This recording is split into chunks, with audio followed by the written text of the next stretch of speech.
আগুনে ভস্মীভূত দুটি দোকান, লক্ষাধিক টাকা ক্ষতির আশঙ্কা। উত্তর চব্বিশ পরগনা বসিরহাট মহকুমার হারোয়া থানার অন্তর্গত কুলটি গ্রাম পঞ্চায়েতের ঘুষিঘাটা বাজারে সোমবার সকালে হঠাৎই একটি মিলে আগুন লাগে।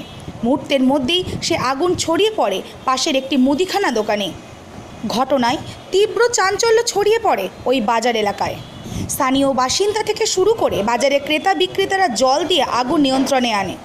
ঘটনার পর ঘটনাস্থলে আসে লাউহাটি পুলিশ ফাঁড়ির পুলিশ কর্মীরা। আগুন লাগার সঠিক কারণ জানতে তদন্ত শুরু করেছে পুলিশ।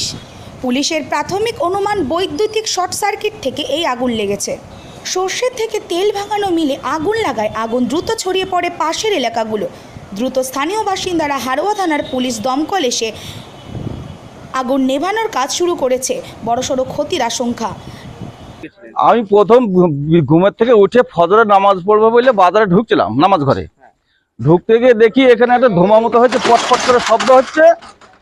তা আমি কাছে কাছে এসে দেখি যে আগুন জ্বলছে। তা আমি আর কাউকে খুঁজে পাই না, কি করবো আরেকজন দেখছি আসছিল, তো তাকে বললাম এই দেশ তাড়াতাড়ি করে মেনটা ফেলে দিয়াই কারেন্টটা অন্তত বন্ধ হোক। তারপর ফাঁড়িতে একটা খবর দিয়ে ফাঁড়িতে পুলিশ টুলিশ আসুক, এসে দেখুক, তারপরে কি একটা সিদ্ধান্ত করে। আমি তো লোকজন খুঁজে পাই না এখানে, তখন বাজার পুরো ফাঁকা। এইটি অবস্থাতেই এবারে একজন আস্তে আস্তে আস্তে আস্তে এবার কাটার থেকে সব মানুষজন আসলো, এসে তারা বালতি ফালতি জোগাড় করে এই আগুনটা লিভানো হয়েছিল। কি মনে করছে কিভাবে আগুনটা লাগতে পারে?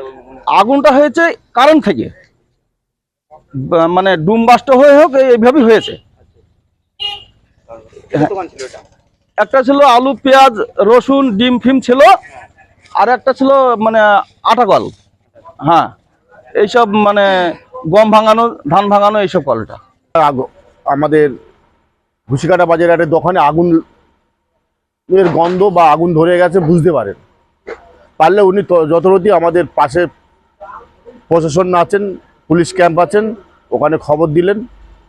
প্লাস একটু উনি নিজের তৎপরতা ছোটাছুটি করে লোকজনকে ডেকে মেন একটা আমাদের কারেন্ট লাইন যে মেনটা ফেলে দিয়ে সঙ্গে সঙ্গে একটু চেঁচামেচি করা থেকে আমাদের গ্রামের বাজারের লোক যারা ব্যবসাদার আছে, যারা ডিউটিদার আছে, প্রশাসনের পক্ষ থেকে প্রশাসন চলে আসে, প্রশাসনের পক্ষ থেকে সকলেই মিলে যৌথভাবে মিলে এই আগুনটা নেওয়ানোর চেষ্টা করা হয়েছে। সেটা সম্ভবও হয়েছে।